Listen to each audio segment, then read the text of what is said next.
gateway community is something the Park Service pays attention to, and it's something we kind of do measurements, economic measurements and things like that over. So internally for us, this has been a good way to kind of bring some attention to the Certified Local Government Program. As you can imagine, and those of you that work in a parks division of the state, it's parks, parks, parks, and we often have to really push to make people remember that we do have programs in the Park Service and how important they are.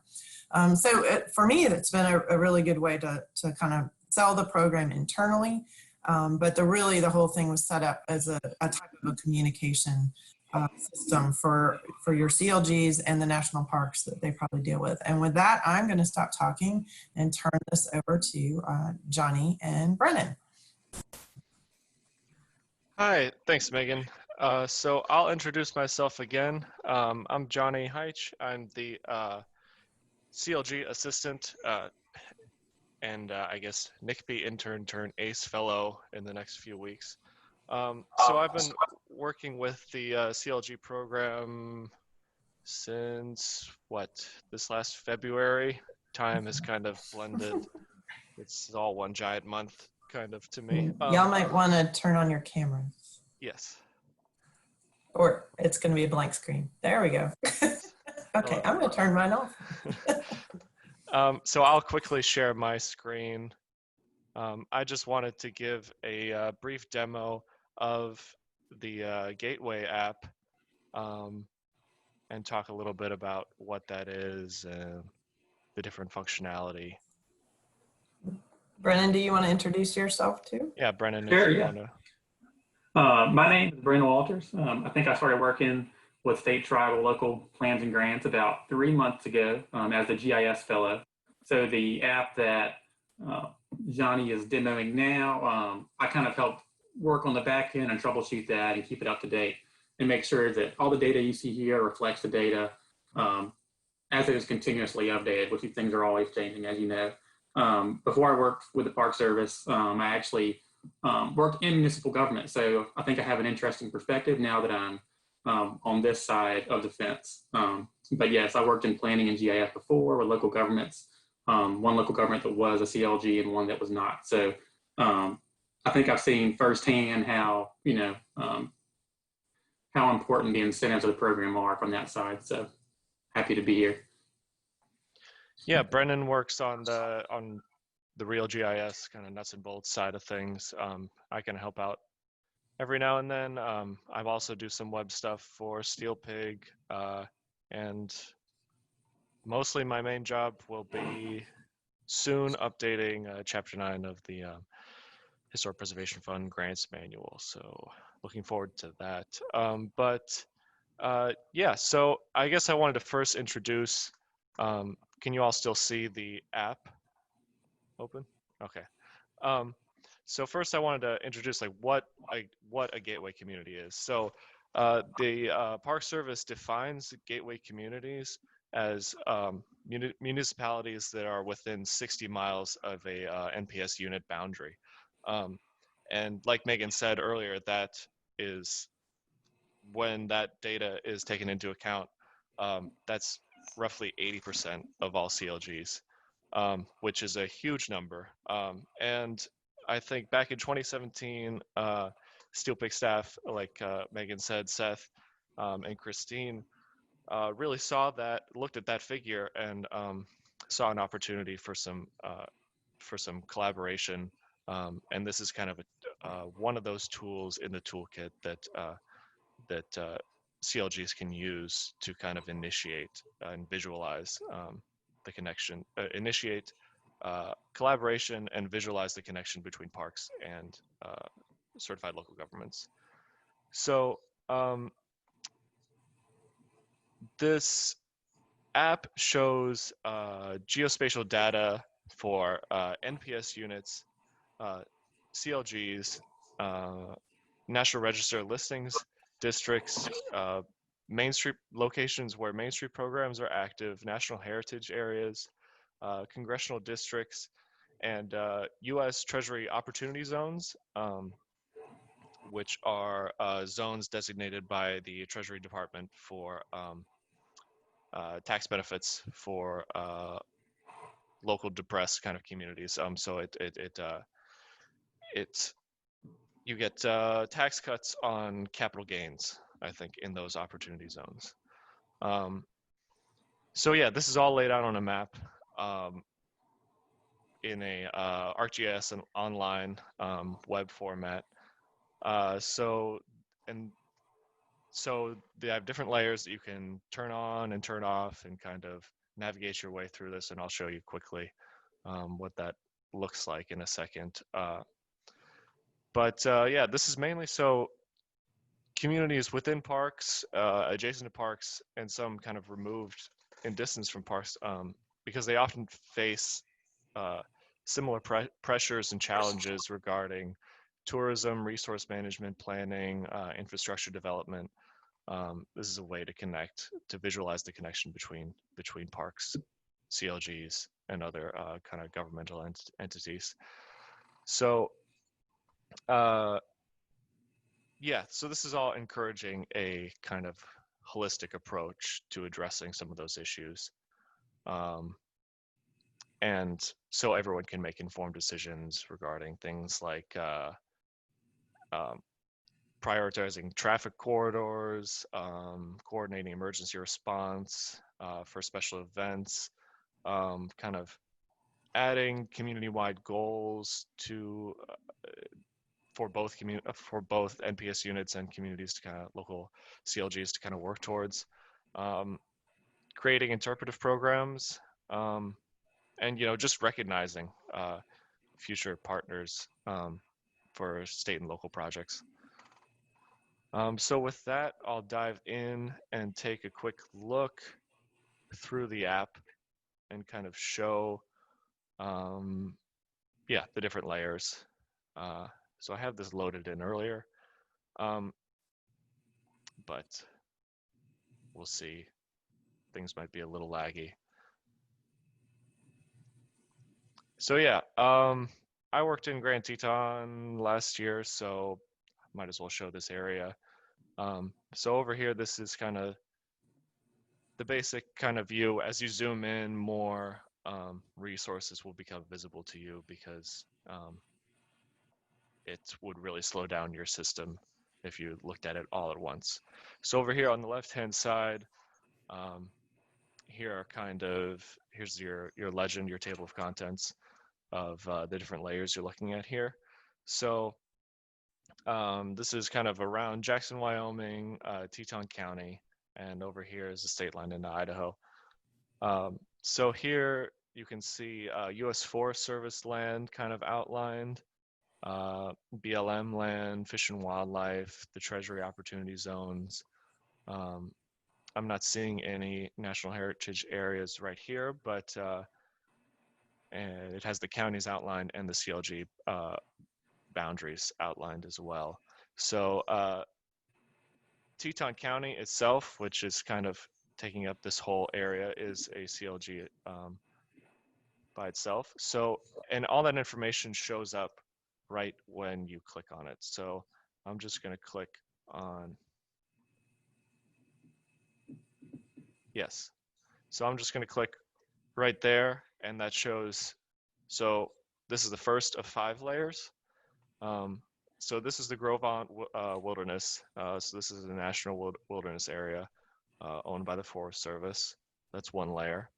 Teton County, this is the CLG layer, and it has a contact for someone within that on the Teton County Historic Preservation Board right there.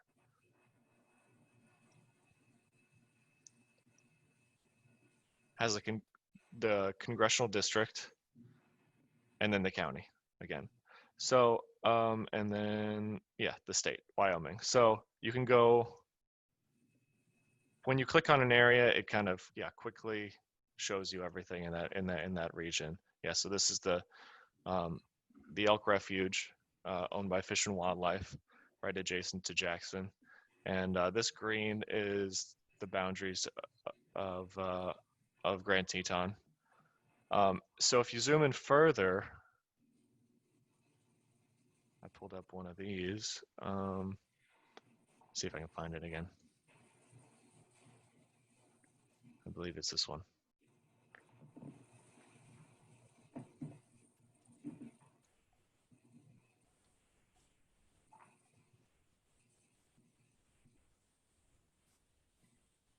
Yes, it's this one. There we go. So yeah, this is the National Register district for the Lucas Fabian homestead, which is located within park boundaries.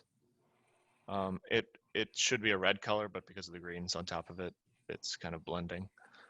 And if you click on these links, it'll take you straight to the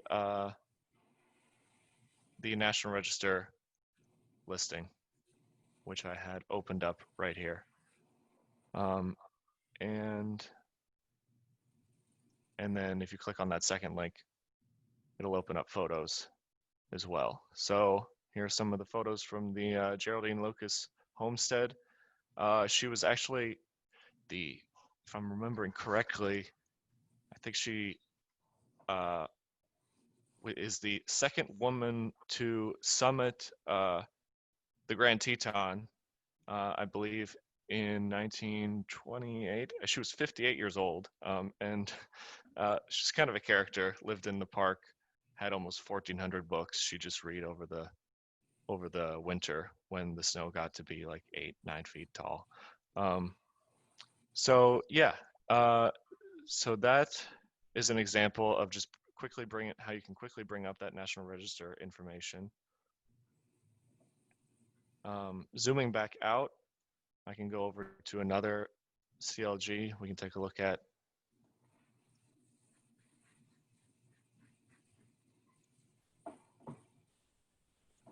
Idaho Falls right here. So there again, as you zoom in further, you kind of see the National Register districts coming into view. And Idaho Falls should have a CLG contact and an email listed right there as well. So if this is a lot for your computer to handle, or if you just want to pare down what layers you're looking at, you can go to this layer list on the right-hand side and check each box that you really want to look at. So I don't really want to, I know which state I'm in. I don't need to look at the congressional district. And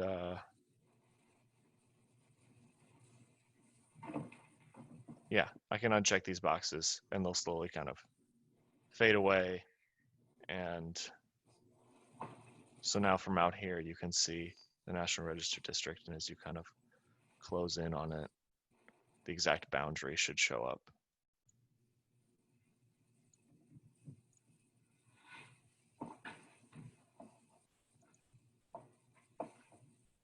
But yeah.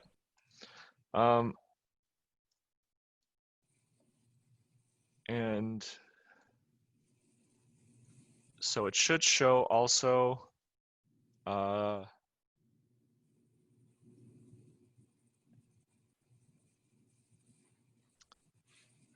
Main Street programs. So that will just show up as a pin.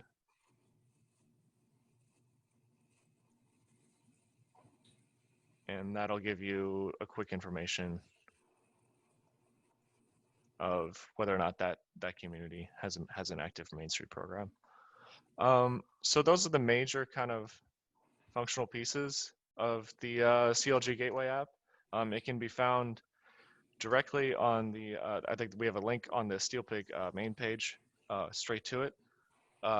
And if you want, I can also post this URL in the chat or something. But it's a good initial tool, I think, to hand to newly certified CLGs, just for them to get a bearing on some of the resources and some of the different entities that are kind of their neighbors, and kind of initiate some of those contacts. Yeah. So with that, I'll turn it over to Brennan, and he has a quick story map to show you that he's been kind of developing, talking about using some of this data from the CLG Gateway app, and how to visualize this data from the Gateway app, and also from grant projects in the area, and visualizing some of the benefits. So yeah, I'll turn it over to you, Brennan. Sure. And I will stop sharing my screen. I had kind of a hectic morning where I've been talking on the phone with IT for the 3 hours before this webinar. But luckily they got me fixed up right in the nick of time. So thank you, IT.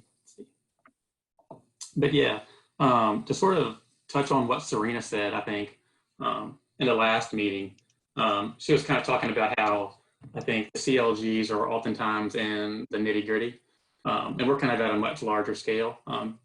But I think one tool, and I'm not sure how familiar any of our partners are with these, that I think, especially in a time of COVID, allows us to sort of dig in to what's going on with some of these grant programs and some of these CLGs, is the story map. It's a somewhat new format that has been put out by Esri.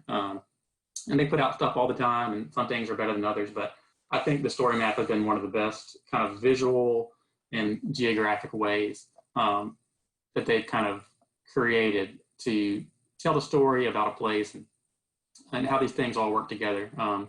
When I was my first internship out of college, I worked for a kind of place branding and planning firm in Western North Carolina, which is a very CLG and gateway community rich place.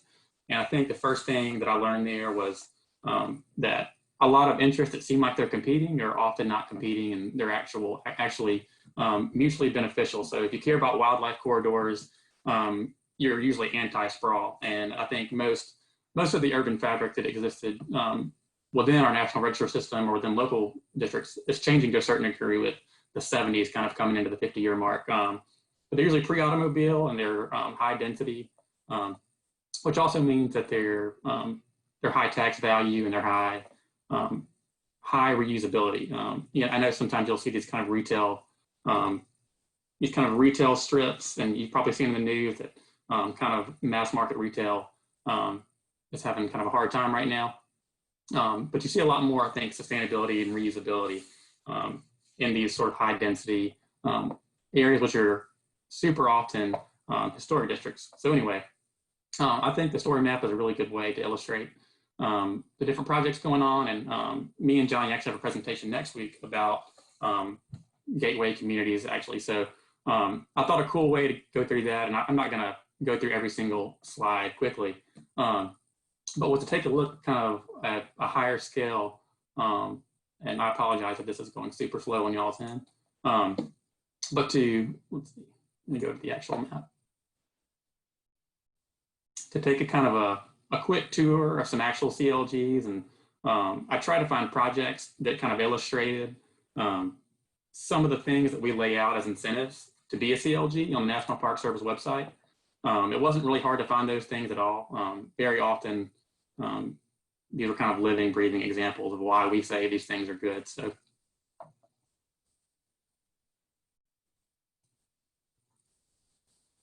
All right.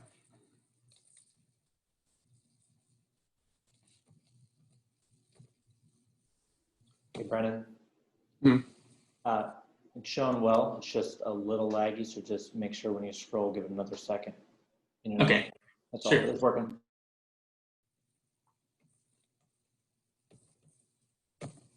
Sure. So, like I said, and this is kind of a quick way to go through and illustrate some of our certified local communities that are also gateway communities.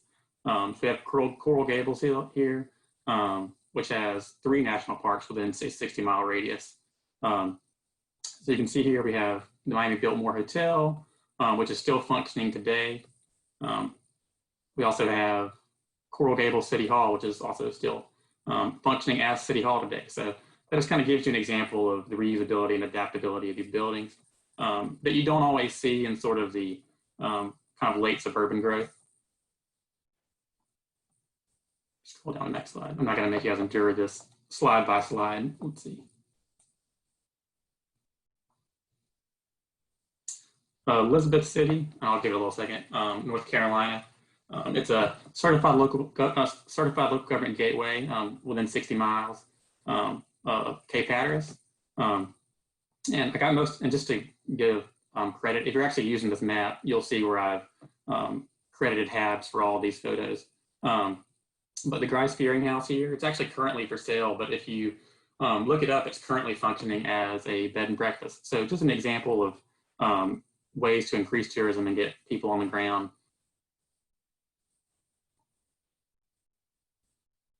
Let's see, another incentive of the grant program is that it makes you eligible for grants. So I tried to find at least one certified local government gateway.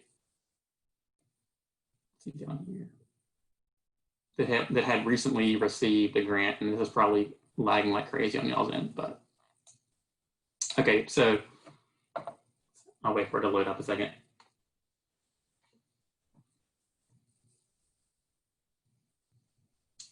All right, so we have Natchez, Mississippi. It's got a couple of different national parks, the Natchez Trace Parkway and the Natchez National Historical Park. A really great preservation program. Let's see. One of its more famous districts, the Under the Hill National Historic District, boasts one of the oldest saloons in Mississippi, which still functions as a saloon today. It was also known for sort of plantation agriculture. And one of the grant programs that we're pushing pretty hard, we'll still pick right now, is the Underrepresented Communities Grant Program. And one of the eligibility, one way that you can become eligible for that program is by being a CLG. So they actually were recently the recipient of a program to nominate their outbuildings to the Historic National Register. So just ways that kind of being a CLG can beget more preservation. So a way to incentivize that. So I mentioned before that I worked for a planning firm and how a lot of these interests are mutually beneficial. And as I was getting ready for me and Johnny's presentation for the Gateway communities next week, I was kind of thinking about how you could use, I'm a GIS guy, so I think about things spatially, usually first and foremost. So I was thinking about ways you could use GIS to visualize, the economic effect and some of the other societal effects of being a CLG. And I don't know if anyone was at Forum last week, but the plenary speaker was actually an urban planner who probably wouldn't call himself a preservationist, but he's more interested, I think, in economic vitality of communities. But he posted this really cool graphic where he was essentially visualizing what the tax value was for every parcel. And he used Asheville, North Carolina as an example. I tried to use a different example, but they had a lot of really good data sources. And they're also a great CLG, just a really robust preservation program, and then 2 national park units within their 60 miles. So I went ahead and I kind of copycatted him, but I'll try to look at it in a different perspective. So when I was watching this presentation, I spent some time in Asheville and I noticed that a lot of, in his graphic where it showed how high these tax values were, they were often in historic districts or they were in a streetcar suburb. So I tried to use GIS to kind of visualize some of that using some of the similar methodologies as him.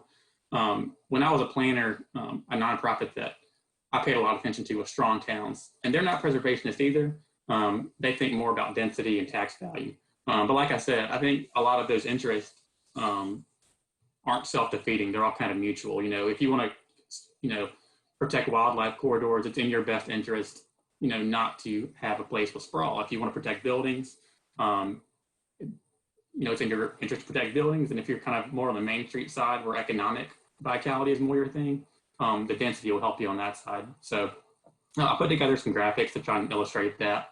One of the factors that Strong Towns kind of points out as I guess we call it a metric for economic sustainability, is building density. So I was able to download the building data set from the city of Asheville and essentially use some analytics tools to take a look at where the most dense buildings are kind of laid out in the city of Asheville. And you can see here that correlation isn't always causation, but it correlates pretty heavy with the city's national historic districts. So just an example of how these things are mutually connected. So this was sort of very similar to what I saw at the forum last month. And this is probably going to go super slow, so I'm going to give it a second. But you can see from light to dark, that's kind of showing the value, the darkest being the highest value per acre tax parcels. So this is Asheville. It's a little difficult to see because the labels, this template didn't give me a lot of options for highlighting the labels. But if you see here, and it's kind of hard to see, one of the most high value areas is a National Register Historic District. And then another kind of area where you start seeing it pop is right here in the West Asheville into the Line District. That was kind of a streetcar suburb in Asheville. Again, just sort of these areas that preceded heavily reliance on automobile are usually also super productive tax-wise. And then I exported that, and I just sort of looked at the data in a table. I took every tax parcel in Asheville and just wanted to look and see how they compared, if you were in a historic district or outside. And you can see here that the median and the average both kind of, blow away the outside historic district parcels. So anyway, that was just a few things I wanted to look at. I thought it would be cool to illustrate how these things are all, mutually beneficial. And that's really what I think the CLG Gateway is for people to be able to visualize all those different resources together. I think we work in government, so we all know how sometimes people don't even talk to their office next door, let alone, some other government entity within, 50 miles of them. So anyway. All right. Great. Thank you both for showing us that. It's a nice way to look at information. I think we often don't do a very good job of selling ourselves very well. So this is an interesting way to kind of do that. We did have one question in the Q&A, and it was about the CLG contact data being out of date, and that is because it's out of date on our website. And so we talked a little bit about this yesterday, that Dara will be reaching out to y'all about keeping that data up to date. We might be able to do some data dumps. You can, as the CLG coordinator, log in to the website in the CLG coordinator section and update that data. But if you have a lot of them, we might be able to make that easier on you. So we'll talk a little bit more about that.